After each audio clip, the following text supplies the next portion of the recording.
Je suis Mangoumba Sarkan, administrateur civil principal de classe exceptionnelle. Je commence à parcourir le chemin des écrivains. Je suis à mon deuxième ouvrage, Les contes de grand-père, ce qui a valu votre déplacement aujourd'hui à Thiès. J'étais avant tout un instituteur. Et ça compte pour moi. Hein. Ça compte pour moi parce que c'est une des plus nobles. C'est une carrière très noble. C'est un métier très noble, instituteur.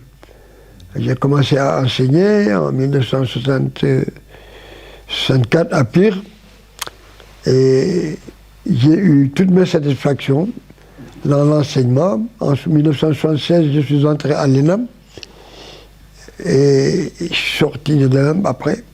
En 1979, j'ai occupé de hautes fonctions dans l'administration sénégalaise, le commandement territorial, adjoint au gouverneur du Sine Saloum, préfet plusieurs fois, puis dans l'administration décentralisée, avec le poste d'administrateur de la commune de Tambacounda et dans le corps de contrôle, comme inspecteur de l'administration territoriale, inspecteur des affaires administratives et financières.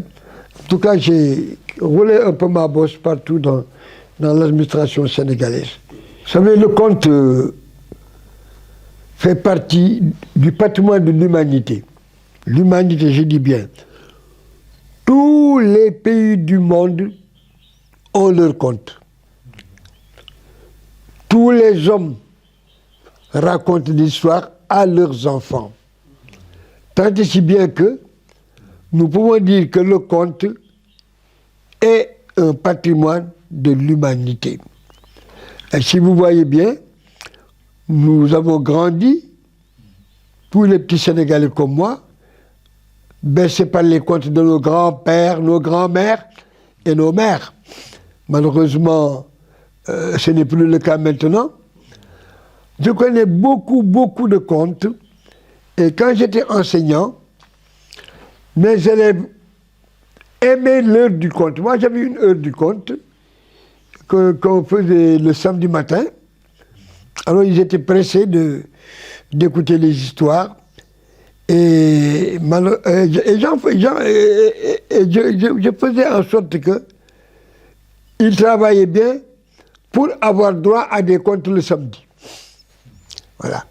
Moi, les contes que j'ai écrits, je les ai écrits parce que, masha'Allah, j'ai des petits-enfants. Masha'Allah, j'ai des petits-enfants, ils sont là, ils sont taquins, mais quand même, je les aime bien. Je leur racontais des histoires ici à la maison. Après, je me suis dit, mais je ne suis pas éternel. Je ne serai pas toujours là pour leur raconter des histoires. Maintenant, je vais prendre un recueil de contes dédié à mes petits-enfants, à ceux qui sont là, à ceux qui ne savent pas encore lire, ceux qui savent lire, ceux qui sont en terminale et ceux qui, un jour, entendront parler de moi. Vous savez, c'est les thèmes de la vie quotidienne, c'est l'homme avec ses qualités, c'est l'homme avec ses défauts, c'est la roublardise, c'est l'homme avec l'avarice, c'est l'homme avec la méchanceté, c'est l'ingratitude. Vous savez, tous ces défauts-là que nous traînons comme des boulets et qui malheureusement commencent à prendre de la surface dans notre pays. Nous avions de grandes valeurs. Cheikh Anne a écrit les antivaleurs, mais il ne savait pas combien ces antivaleurs allaient ressurgir dans notre pays sous toute forme et mettre en péril, il faut le reconnaître, notre vie, mettre en péril notre devenir. C'est pourquoi je crois qu'il faut que tout le monde se lève, il faut que tout le monde fasse une introspection pour vous dire où va ce pays. Parce que moi, je sais, depuis quelques années, j'ai pris l'habitude, le matin, de prier pour mon pays. Je n'ai jamais eu ce réflexe-là. Mais depuis quelque temps, je prie pour mon pays. Et malheureusement, j'ai peur pour mon pays.